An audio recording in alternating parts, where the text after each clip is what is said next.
Okay, so mtazamaji wa mitandao mbalimbali ya kijamii kama Vision FM TZ pale Instagram, lakini pia pale TikTok, lakini pia Facebook na mitandao mingine ya kijamii, leo tumetembelea katika mkata hii hapa Ijuga Nyundo ndani ya mtaa huu hapa kuja kutazama kitu ambacho kinaendelea hapa. Ni mashindano ya UVCCM Bukoba Cup ambalo ni day 2 inaendelea hapa, mechi kati ya Ijuga Nyundo dhidi ya Wababe kutoka pale nyumbani Kibeta. Na hapa pembeni yangu sipo peke yangu, hapa nipo na mwenyekiti wa mtaa wa Kibakabale ndani ya kata hii hapa ya Ijuga Nyundo. Mwenyekiti, habari za jioni?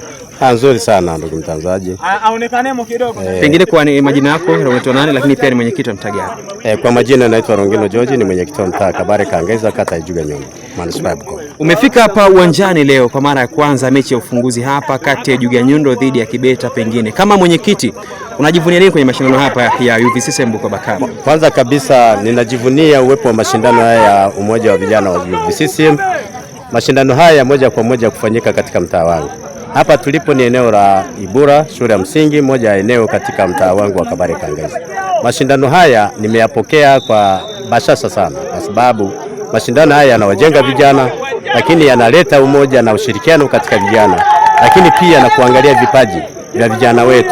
Zipo timu mbalimbali ndani ya nchi yetu ambapo vijana wapo wenye vipaji wa kuweza kushiriki kuchezea timu hizi.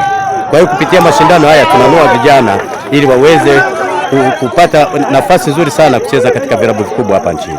Pengine kama mwenyekiti, na ni timu yako pia inashiriki hapa Ijuga Nyundo, inaongoza sasa hivi goli 1-0 dhidi ya Kibeta. Pengine matarajio kama mwenyekiti, umejiandaje pengine na mashindano hii hapa ya UVCCM? Katika mashindano haya moja kwa moja tumejiandaa sisi kuhakikisha kwamba tunakuwa mabingwa wa mashindano haya, na haya litapendeza sana kuona kwamba kila timu itakayokanyaga katika uwanja huu sisi tunairaza. Sisi tunachotarajia tu ni ushindi tu, kuhakikisha kwamba na sisi tunaibuka washindi na kuchukua kombe la vijana wa Chama cha Mapinduzi. Kama mwenyekiti hapa Kabale, kama mwenyekiti ndani ya hapa kata ya Ijuga Nyundo, naambiaje mashabiki ambao wanakusikiliza na kutazama kupitia mitandao yetu ya kijamii, lakini pia zungumza na wale wazazi ambao watoto wao wana vipaji vya mpira? Kwanza nianze na wazazi ambao wana watoto wenye vipaji vya kucheza mpira. Wawe tayari chachu kwa watoto wao wa kuwaruhusu kushiriki mashindano kama haya, lakini pia kuwapa nafasi ya kufanya mazoezi katika michezo mbalimbali ya mpira. Maana mpira ni mchezo, mpira ni mazoezi ya kimwili, lakini mpira ni ajira. Hiyo moja kwa moja waruhusu vijana wasikatishe ndoto zao, waruhusu washiriki mashindano. Lakini la pili pia ninachojivunia sana katika mashindano kama haya kwa mashabiki waliopo wa pande zote mbili, Kibeta na Ijuga Nyundo walioko hapa. Mimi nawataka kitu kimoja tu, kushiriki kwa pamoja, kujuana, kufahamiana, lakini pia na kuwa wamoja katika mchezo wa mpira wa miguu. Shukrani sana mwenyekiti wa Kabale, kutakia maandalizi mema lakini pia mashindano mema ya UVCCM Bukoba Cup. Asanteni sana na nashukuru sana, tuendelee kushirikiana kwa kila jambo. Asanteni sana. Shukrani sana. Na huyo ni mwenyekiti wa hapa mtaa wa Kabale ndani ya kata ya Ijuga Nyundo, amezungumzia kuhusiana na mashindano haya hapa ya Bukoba Cup UVCCM. Lakini pia sipo peke yangu, lakini kuna mashabiki wa timu zote mbili. Kuna mashabiki wa Ijuga Nyundo hapa, lakini pia kuna mashabiki wa timu ya Kibeta hapa. Nitazungumza nao mmoja baada mwingine kufahamu kitu gani hasa ambacho kitajiri kwa hawa mashabiki ambao tunataka kuzungumza nao kwa siku hapa ya leo. Dada, habari za jioni? Salama. Umefika hapa uwanjani, pengine kwa majina yako unaitwa nani, lakini pia ni shabiki wa timu gani? Kwa majina naitwa Jovita Alexi, mshabiki wa timu ya Ijuga Nyundo. Mechi sasa hivi inaendelea, mnaongoza kwa goli 1-0. Pengine unatamani kitu gani kiendelee, lakini pia ni kitu gani cha tofauti ambao umekiona kwenye haya mashindano kwa siku ya leo? Natamani kiendelee, natamani wachezaji waongeze juhudi kwenye uchezaji. Pia tunajivunia kuwa na goli 1 kwa upande wa timu ya Ijuga Nyundo. Unaionaje timu yako ya Ijuga Nyundo? Je, kwa squad hii hapa mnaweza kuchukua mashindano ya kombe hili hapa? Ndio, tunaweza tukachukua. Kwa mikakati ipi sasa? Kwa juhudi walizonazo, ina maana tutawasi waongeze juhudi, kama ni mazoezi waongeze mazoezi ili tuweze kufika mbele. Wadada ama wasichana wamekuwa na mwitikio mdogo sana uwanjani, pengine zungumza na wadada ambao hapo nyumbani wanakutazama kupitia mitandao mbalimbali ya kijamii kama Vision FM TZ pale Instagram, lakini pia pale TikTok, pale YouTube, lakini na mitandao mingine ya kijamii. Unaambiaje wasichana kuhusiana na wito wa kuja uwanjani? Wasichana wenzangu, na timu ijayo tutakuwa Kibeta, wajitokeze kwa wingi tukaangalie mpira tukashangilie pia. Shukrani sana. Asante. Huyu ni mwanadada na ni shabiki wa Ijuga Nyundo, amezungumzia kuhusiana na timu yake Ijuga Nyundo, lakini pia hapa kuna shabiki pia amefika hapa uwanjani. Shabiki, habari za jioni bwana? Salama. Wanakuita nani?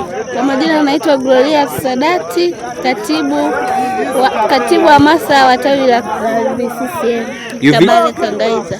Sawa, leo umefika hapa uwanjani, pengine kama katibu, kitu gani cha tofauti umekiona hapa, ikiwa leo ni mechi ya pili mara baada ya jana Bilele kupasuka dhidi ya Kashari? Kiukweli nafurahi sana kwa sababu Ugayando tupo kwenye kipaumbele cha kuongoza kwa goli moja. Nachotamani waongeze bidii ili tunaweza tukafunga goli la pili tukawa washindi. Labda pengine mwamuzi anaendelea hapa, baadhi pia matukio ambayo amekuwa akiyatafsiri kwako wewe imeonekana kukuridhisha kwa njia moja ama njia nyingine? Ndio. Maana yeye ni kazi yake na anajua kilicho sahihi na ambacho sio sahihi. Huenda yupo sahihi na anachokiamua. Sawa, ni wakati wa kuzungumza na wasichana ambao hapo nyumbani wamekuwa na mwitikio mdogo sana uwanjani. Unaambiaje wale wasichana wanawake ambao hapo nyumbani kuhusiana na mwitikio kuja uwanjani? Ninawasihi katika nafasi ya pili tutakuwa Kibeta, naomba waitikie uitikio tuje kushiriki na kushangilia timu yetu. Shukrani sana na jioni njema. Asante. Huyu ni mwanadada ambaye amefika hapa uwanjani kuja kutazama mechi kati ya Ijuganyundo dhidi ya Kibeta, lakini pia hapa pembeni pia kuna mashabiki, lakini pia ni wanaume ambao wamefika hapa kuja kuitazama mechi. Nizungumze na huyu hapa. Kaka, habari za jioni? Habari za jioni nzuri. Shabiki wa timu gani? Shabiki wa Kibeta FC. Wanakuita nani, wanatokea wapi pia? Naitwa Edmond Theonesti. Natokea Kibeta maeneo ya Amjuju. Kibeta maeneo ya Amjuju. Yeah. Umefika leo uwanjani, ni mara yako ya kwanza, pengine umeona kitu gani kwenye hii mechi? Lakini pia ni shabiki wa Kibeta, mpo nyuma kwa goli 1-0 sasa hivi. Unaizungumziaje mechi kwa siku ya leo?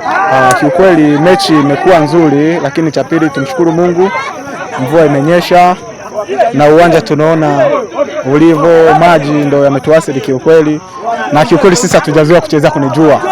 Tuna muda wetu wa kuanza kucheza saa 11:30 kuja mpaka saa 1:30. Kwa hiyo wanasema wachezaji wachagui muda. Sasa je, imekuwaje mnachagua muda wa kucheza? Sisi Tanzania tunajulikana.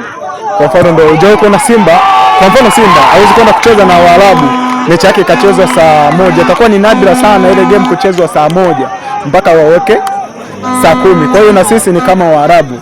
Tutasubiri aje kule, tutapanga muda, mechi itaanza saa 1 na saa 11:30 na tutapata tunachokitaka. Mara zote imekuwa ikicheza Kibeta dhidi ya Ijuganyundo, imekuwa kama ni dabi fulani hivi ndogo, kutokana na mitambo inakaribiana sana, ni kata ambazo zinakaribiana ndani ya manispaa hapa.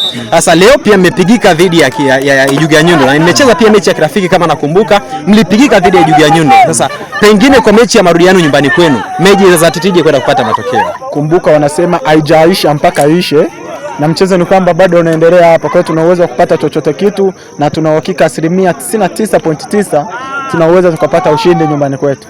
Na kama ikitokea sasa pengine matokeo imeisha hivi, pengine mikakati gani mnaelekea pale nyumbani Kibeta, pale shule ya msingi Kibeta msingi uwanjani pale? After the match tuseme, au mchezo ukiisha hapa, tutamsikiliza mwalimu, na nafikiri tutaanza kuattend mazoezi kuanzia kesho ili kujiandaa kutafuta hizo goli mbili inazobidi tupate baada ya tukifungwa hapa.